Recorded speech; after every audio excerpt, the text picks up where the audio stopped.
Hello, welcome to Conversations with a Wounded Healer. I'm your host, Sarah Bueno, and today I think it's going to be a very special episode. I have Victoria Albina, who is a functional medicine nurse practitioner and a life coach in New York City, and she and I actually met in Atlanta, Georgia. We were both attending the Drug Policy Alliance conference there, and her energy, I was immediately drawn to her, and I always feel super weird. I gotta tell you, I just get vibes from people, and then I'm like, yo, we need to do shit together. It's happened so many times, and I find that if I let the relationship blossom before we make all of our evil plans to rule the world, they're not evil, let's be honest. They're like plans to take over the world with love, rainbows, and unicorns, but I feel like if I let those relationships kind of organically grow on their own, they really do become these amazing things. Like my business partner, Robert, same way. I remember when I first met him, I was like, you, me, friends now. And I could tell he was a little bit like, you seem crazy. But it turns out I'm not. You're just crazy enough to go into business with me. But anyway, Victoria is she's got so much energy. I feel like she and I are very similar in the way that we approach our work and really, being connected with our own authenticity and vulnerability and in ways that support the people that we work with. So I really hope you enjoy this episode with Victoria. Hi, Victoria. How are you? I'm well, Sarah. How are you? I'm good. I got rainbow hair, so I'm feeling good. That's awesome. Yeah. So would you mind telling us a little bit more about who you are and what you do?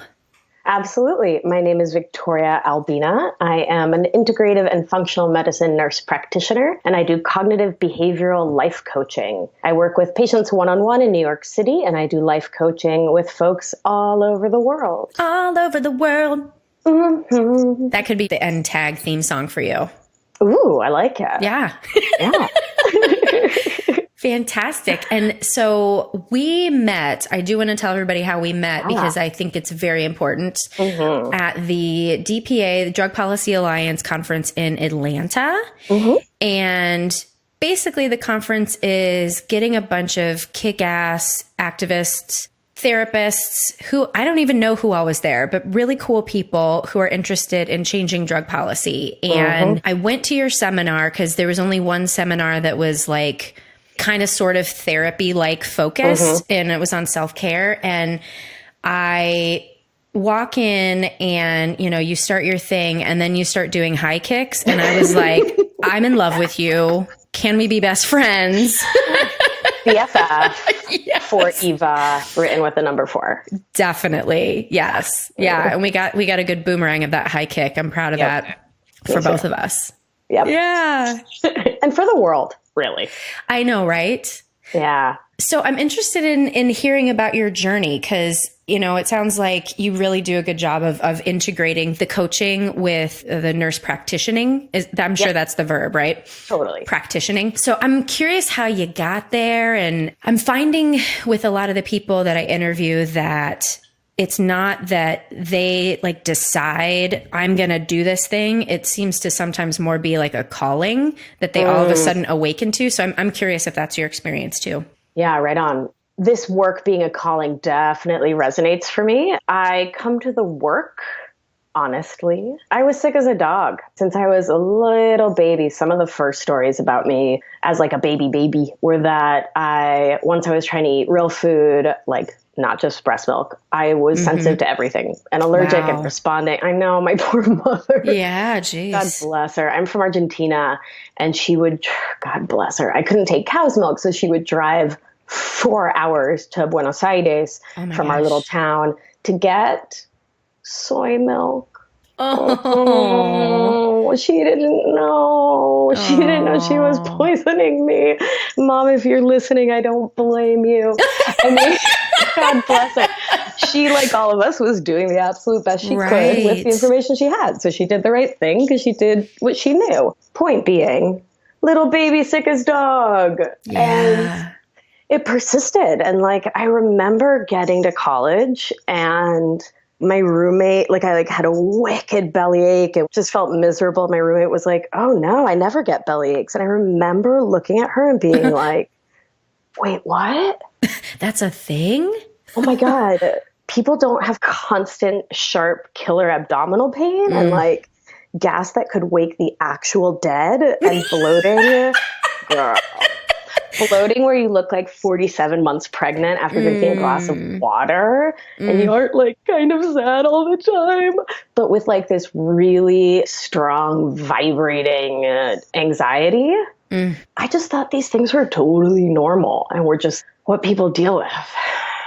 And it was really eye-opening to start living in a community of people outside of my family of origin who don't have these things, right? And to start talking about it. And I praise all the gods available that I went to Oberlin. Like I went to weirdo school. Oh, you did? I grew up in Ohio, so I know of Oberlin.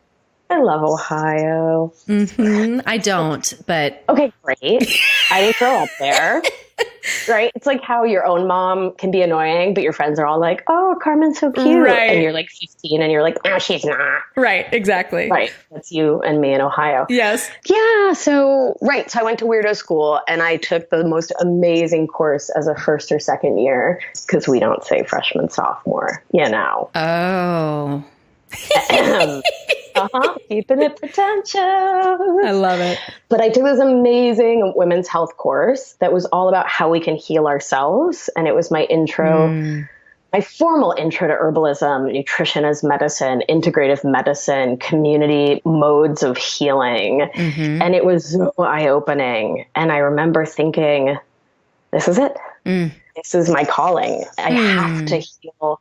Not I have to, right? Because Maslow, we only have to eat and drink and sleep indoors, preferably. Not everyone gets to, but right. This is my calling, my opportunity, my option.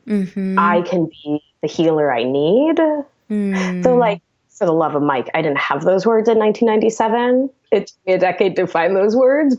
But it sparked that desire in me. And on my mom's side, I'm from a very long line of herb witches and women who are very connected to nutrition and herbs as medicine and food as medicine. And so that lineage was with me, right? Like my abuela was like, anything that ailed you, there's an herb for it. And she was right. Yeah, so I come to the work from being really, really sick and, pre-internet, healing myself. There were no internet summits about IBS. It was just like me in the library reading every textbook and reading everything. Well, in 1997, IBS wasn't even a thing yet, was it? No, good call. Yeah, it totally wasn't. Yeah, it was a couple of years till I got like a formal diagnosis. But like IBS isn't even a diagnosis. It's like a rule out. Yeah, it's a kind of like wastebasket thing when they're like, we don't know what's wrong with you. But it turned out I had a wicked bad parasite. Really? Oh, shit. Yeah, right? And you just swore first, so you opened the floodgates. So thank you. Yeah, I had blastocystis hominis, which is a real jerk. Turns out my mom had it too. My sister probably has it. They're probably passing it forth. It's endemic in South America. And I also had small intestine bacterial overgrowth, which is SIBO, which is the thing I treat all day long. Yeah, and the combination did what it does, right? When these bugs overtake your gut and create all this inflammation secondary to the infection, it literally changes your brain chemistry and makes you sad. Yeah. And makes you anxious. So I was telling this story that I was this anxious, intermittently depressed person who was blue and wrote really sad, pathetic poetry and read Baudelaire in high school and wore all black. Sarah, it was really deep. Oh my God, I was so deep into my own ennui. Ennui. I was so all about it. Oh, I love it. Oh my God, it's so ridiculous to look back on those pictures. But yeah, I came to understand that head, heart, gut connection. And through that work, started to heal myself and came to understand that it's really great to kill bacteria that are overgrown. It's really great to kill parasites. It's really important to balance the gut microbiome, of course. And it's only half the story. Over the course of a lifetime of being like intermittently depressed and anxious and depressed and anxious, I created all these stories in my head, right? These stories about who I am and how I do and the kind of person I am. And so healing my gut was like my literal physiologic digestive system was part of it. And the thing that made it stick was healing my head and heart. And shifting and changing those stories about myself. And that's what I'm so passionate about doing now for others. I don't want any other, I'm going to say women, because we know that statistically speaking, women and folks of a trans experience get written off at the doctor, right? Get told, oh, it's all in your head. You have IBS. You must just be depressed. Right? All this kind of stuff. You get put on an SSRI, on an antidepressant drug. You get a fistful of Klonopin or Xanax. A bunch of Ambien for the insomnia that comes with not getting enough tryptophan in your brain. Right? None of it's ever going to do the job until we figure out what's going on with your gut chemistry and the stories are in your head. Yeah. And so that's where the coaching part comes in for you? Yeah. So I probably like 15 years ago now went on a journey of self-discovery to figure out, like, I had killed the gut bugs or was in process of killing the gut bugs and was starting to realize that I was still having the stories. I started reading, Byron Katie and Martha Beck and all the Tara Brach and then later Brene Brown, and really starting to do that deeper dive into the link between psychology and physiologic health, and came to realize that they are literally the same thing. Yep. So, yeah. It's pretty great to not have belly pain every day and to not tell the story, I'm like depressive. I'm just a depressed person, or it's an anxious person. Because that's just not true. Like, it's not true and it's not honest. An honest way of representing myself and my experience to myself first and foremost. And secondarily to those I interact with. Yeah, it's funny because I am a pusher of meditation because that has been such a huge thing. I think meditation is one of those things that people will instantly throw up, boundaries around and be like, well, I can't meditate because I'm too anxious. And it's just that that idea of I am this thing and it cannot be changed. Whereas I have seen people make radical transformation. I've made radical transformation. I used to be a super fucking anxious person. And now generally, I have anxiety about things one would have anxiety about instead of this constant worry all the time. So it can be shifted. And the whole gut health thing, I work with a holistic nutrition, I guess she's a nutrition coach. I'm not sure. I keep saying the wrong thing and she's probably going to end up getting sued because of that. But but she has said the same thing to me, that I guess what is it that most of is it serotonin or dopamine or whatever is produced in the gut? Serotonin. Yeah. Yeah. And on the meditation, cortisol, if I can nerd about it for a second. Please. So I think a couple things happen. So I recommend meditation to all of my patients, all of my clients, strangers on the bus, strangers on the train, strangers at Marshalls. I'm like, oh, that's a really nice coat you found on sale. Have you considered meditation?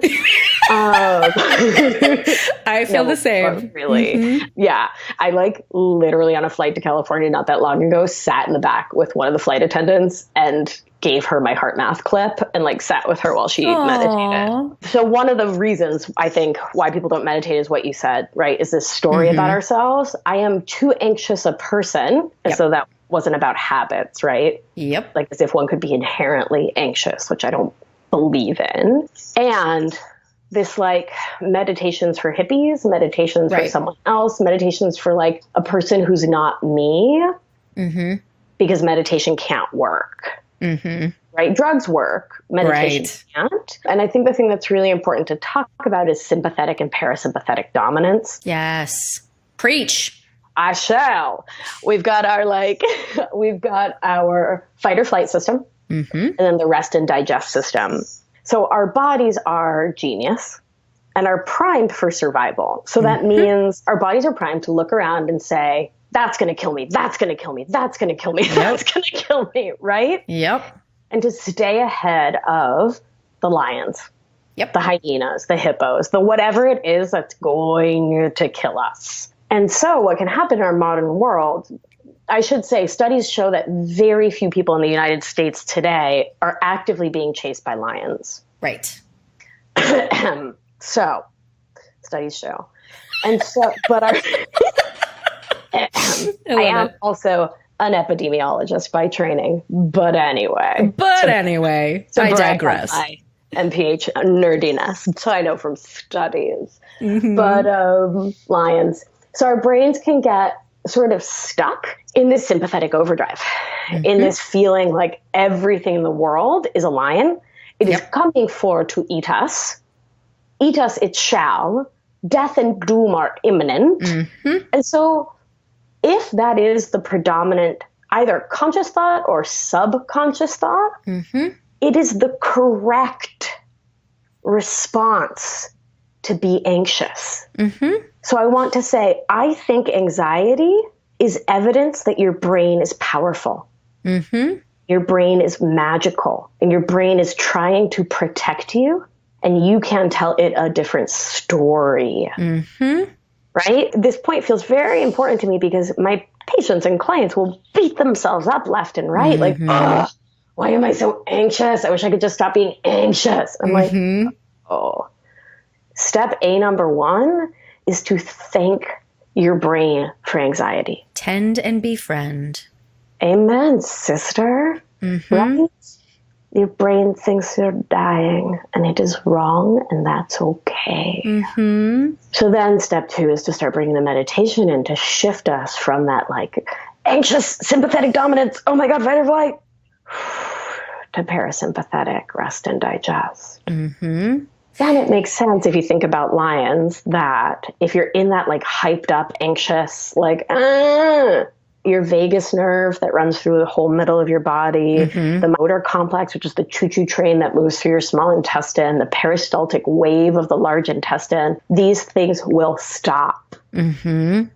Because last time I checked, if there's a lion chasing you, you probably shouldn't work to break down that Reuben you just had. You should like run. I love that it's a Reuben.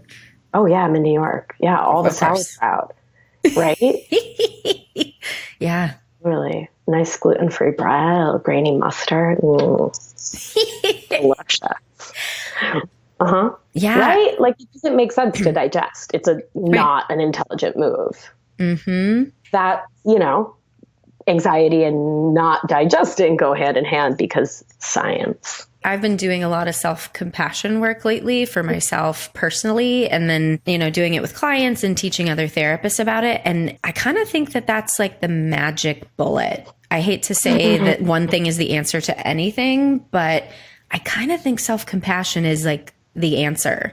Yeah. Because just like you said, thank your brain. Like, self-compassion work talks about, what's his name? Tim Desmond is the guy that I've been reading. And there's parts, right? And there's one part of you that's trying to make you better. And like you said, trying to keep you safe. And we need to thank that part of us and say, I appreciate what you're doing, but you're doing it wrong. And so let me consciously use my prefrontal cortex to take over instead of letting the amygdala run the show.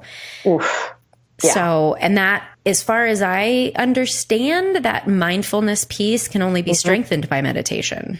Absolutely. And I would even adjust that a little from my framework. The brain's actually, I don't think it's doing it wrong. It's doing it exactly right. True. To the input you're giving it. Right. Yep. So give a different input. Yes. Right? Absolutely. Yeah. Our thoughts lead to our feelings. I believe in the cognitive behavioral model deeply. And so if we can pick thoughts that serve us, our bodies will have feelings that serve us.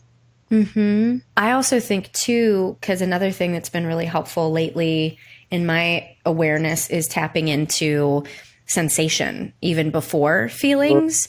Yeah. Because if I think about, the feeling of falling in love is the same as going on a roller coaster, is the same as if I'm scared before a presentation, right? And the only difference between it is the judgment that my brain puts on it and says, this is bad or this is good. And so getting more in touch with that physical sense and giving different input, instead of making up the story that this is bad, saying this is normal, this is a process, and I don't have to fight against this. I ride the wave instead of trying to fight the wave.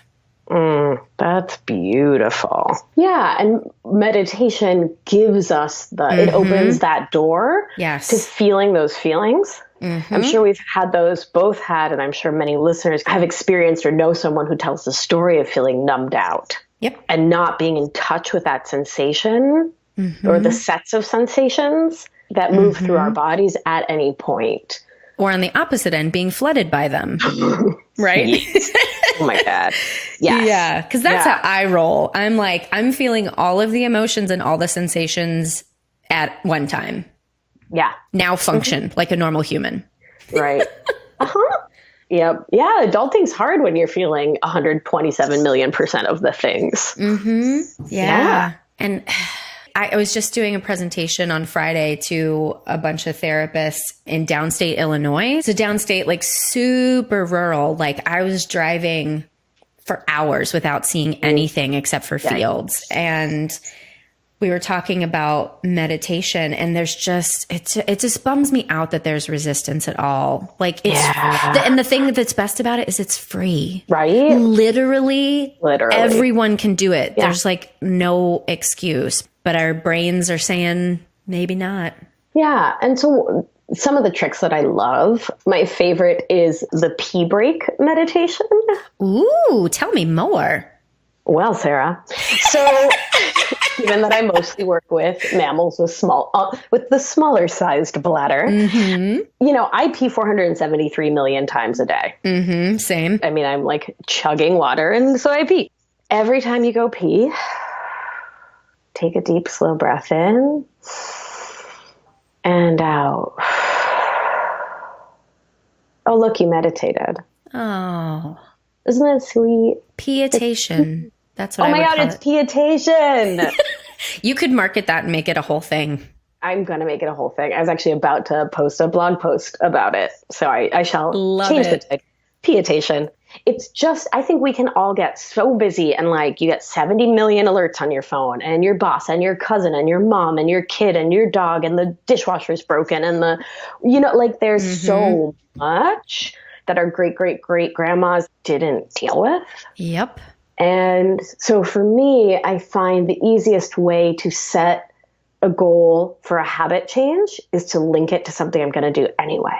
And I hear you thinking like a nutrition person, because that's the easiest way to make a change food wise too, right? Sure. Yeah. Do what you're already doing, but just take away a little something or add a little something, make it more manageable, more workable. Yeah. And I'm always about adding. Because like little kids, dogs, I mean, anyone, nobody likes having something like taken from them. So it's like two things, right? Like my clients will often say like, oh, do I have to give up gluten? And I'm like, number one, you're an adult. You don't have to do anything. If you'd like to feel better, let me recommend that you do a trial of an elimination diet to see what we can shift and change. And yeah, that'll mean cutting off gluten for a while, for example. But for the first couple weeks, let's really focus on adding in, right?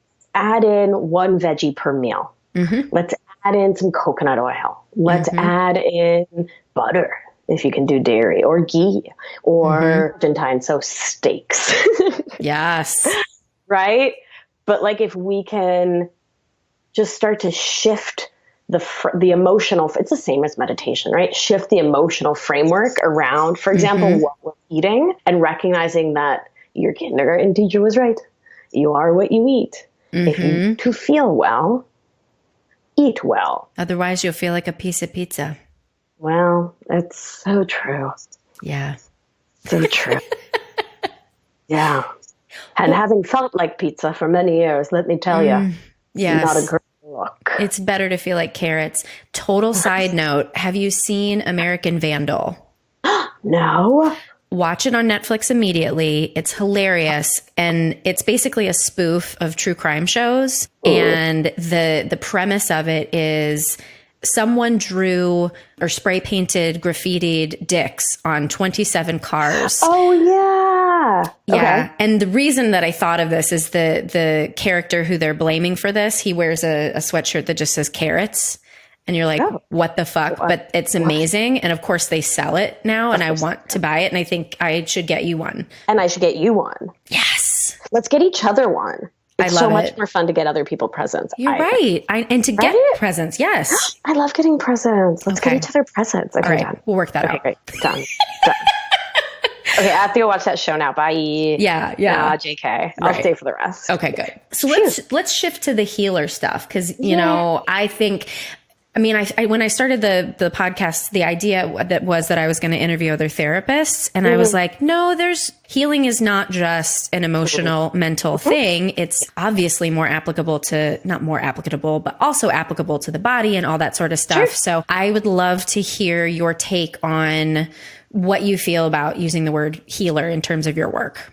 Oh, I just love that. That's so great. I think it's really like it's one thing to practice medicine, which is a science and an art and a lot of really, really, really intelligent, nerdy, amazing people who are incredible at memorizing and test taking, practice medicine. And that's great. We need them. We need them in cardiology and interventional radiology. And I think the place where body and heart and mind and soul and spirit meet, the kind of work we do, is where a healer is called for.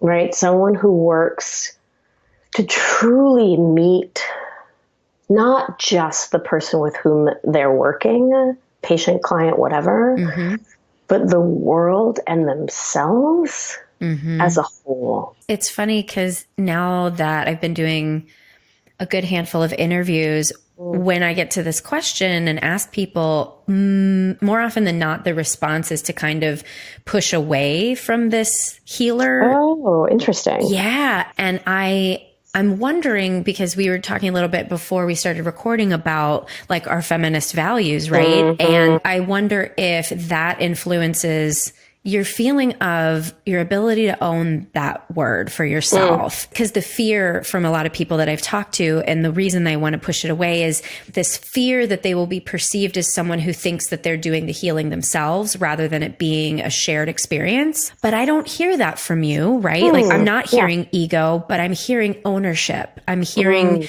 you are stepping up to the calling with which you have been chosen and owning it. And I think we need to make more space for women to do that without saying that they're egotistical or bitchy or bossy or whatever that is. And so thank you for showing up that way. Thank you for hearing me. That reflection feels really powerful, and I'm really honored by it and grateful for it. Thank you. You're welcome. Yeah. And I think you're definitely onto something. I think there's a feminist ethos too, saying that my power on this planet, the reason I am here, matters. Yeah. Right? And whether that's to say, like, I am the world's best accountant. Right. I am an amazing plumber. Whatever it is. Or I come from a long line of herbalists and witches and women of the earth. So I learned and became an herbalist while also praising my ancestors, holding them in my heart, giving thanks and gratitude for the modeling that they did, right? And the way they held the importance of the human body and the importance of the earth and the importance of God as they understood God together, right? In the sacred spaces that I have been so honored and blessed and lucky to get to participate in and be in and show up for. Women's space, sacred healing space. I was at Standing Rock for a while. I was at Haiti after the earthquake, which could not be a more different medical scene. And they're examples of people coming together to really heal. I'm jealous. I mean, the way that you describe It's so funny. I remember thinking at one point in my life, like, white people have no culture. Like, I grew up we were just white. We were just suburban and white. And there was nothing like, my mom was really into our ancestry, but not in this collective healing, supportive sort of way that I'm hearing you talk about it. And I feel anyway, there's a shift right now happening, and the feminine energy is moving like waves and taking over. And I have felt a more supportive feminine love in my life now than I have ever felt before. And just hearing about, like, you know, being in touch with bodies and being in touch with, you know, higher power. And as women, I think we can uniquely do that for each other in a way that a man can't do for us, in a way that, you know, a mixed genders can't necessarily do. Women are so fucking powerful. Yeah, we are. Yeah. Yeah, we are. We're pretty friggin' incredible. Yeah. Sorry, dudes. Watch out. Here we come. Absolutely. So I love that you own Healer. I'm really curious now on your take with Wounded Healer, and if that applies to you. Oh God, yeah. Yeah, I mean, I think it's everything I was talking about before, right? Like, I come to this work from a place of being, and I say this with like love and a sense of humor. Girl, I was such a hot mess. Oh, me too. Yay. Right? Yeah. And I'm like genuinely confused by clinicians of any assortment who haven't, you know, like GI doctors who've never had a bellyache, endocrinologists whose thyroid has always, you know, run the straight and narrow, who are like, don't understand the, like, when my gut was a mess, my thyroid was like, wait, what? Who don't understand sleeping 6 million hours and waking up with like bone aching fatigue. And I'm not like, let's be real, right? Like, I treat high cholesterol in a very integrative way. I've never had high cholesterol, but right. So I'm not saying you have to like have had all the things to be able to work with the things. But what I'm saying is, it's just fascinating to me, because I feel like when a gal calls and is like, Vic, oh my God, I ate like 4 sesame seeds and my pants won't fit, I'm so bloated. Or I was on a first date and, oh my God, you don't even understand, I had to go to the bathroom and meow, meow, meow, or whatever the story is. And I guess we can, like, all of us who identify as healers, no, that's strike that from the record. I feel like there is something inherent in saying I am a healer and like stepping into that, which brings with it a capacity, I would imagine, or the way I use it, to step into deep, true compassion and empathy. Yeah. But I don't know. I just feel like part and parcel of that for me is having like really been like sick as shit. Right. Well, and the way that you're talking, it almost makes me reflect on, can we be a healer if we haven't been wounded? Right. But what does that even, yes, I mean, totally. Absolutely. And what does it mean to be socialized as a woman, right? Assigned female at birth, or to be a little gay boy or a little trans kid? What does it mean to grow up with parents who are of a generation where they may not have done their work, and there may be codependency or substance use. There may be eating issues or complexities with food, policing of our bodies, or neglect, or, you know, the like benign neglect of, you know, complex term, right? We can problematize, but I think there is inherent to late stage capitalism, there is wounding. Like, who hasn't had what they are telling in their head to be a stressful situation and wanted to eat to numb, drink to numb, social media to numb, sex to numb, shop to numb, exercise to numb, not exercise to numb. Like, we are in this stage where it's, yeah, I think all of us have wounding.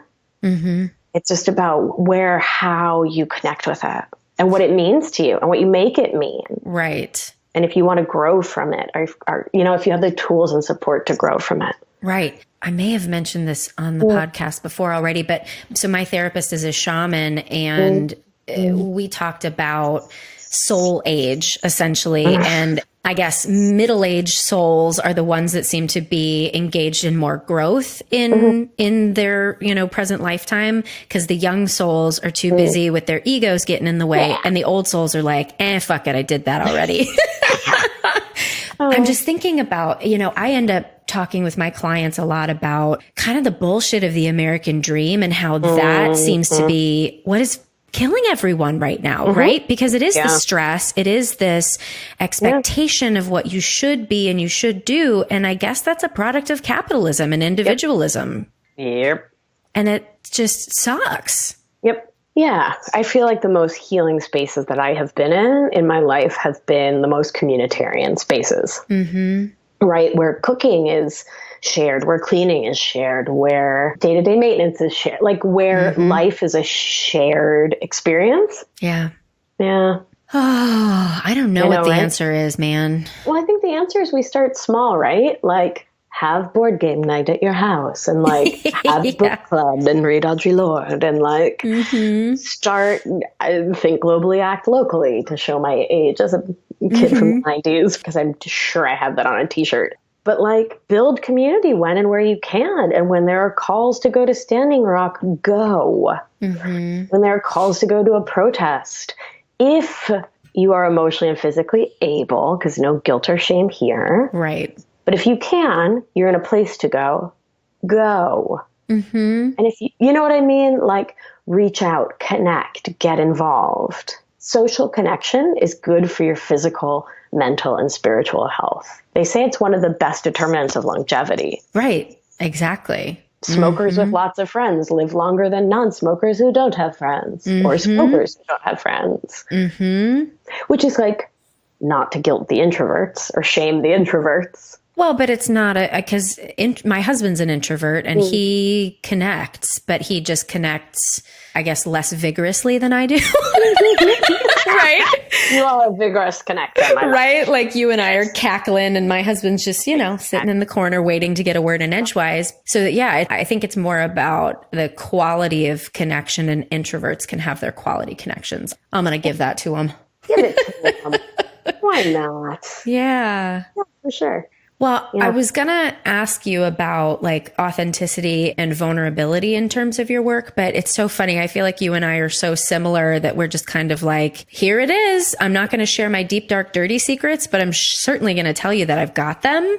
And, I will tell you as much as you need to know for the purposes of your own work. Yep. Yeah, I think it's really important. And it's definitely one of the differences between, so as a primary care provider for many years before I went to private practice a few years ago. And I worked in a couple different places as a primary care provider. And what really struck me is how close to the chest everyone holds their cards. Yeah. The fucking medical model, man. Like that is just what they do. Yep. I remember learning in school, like when a patient asks about you, you can turn the question around. Right? Like, oh, do you have any kids? Do you have any kids? Right. Yeah, because that totally feels compassionate. And loving.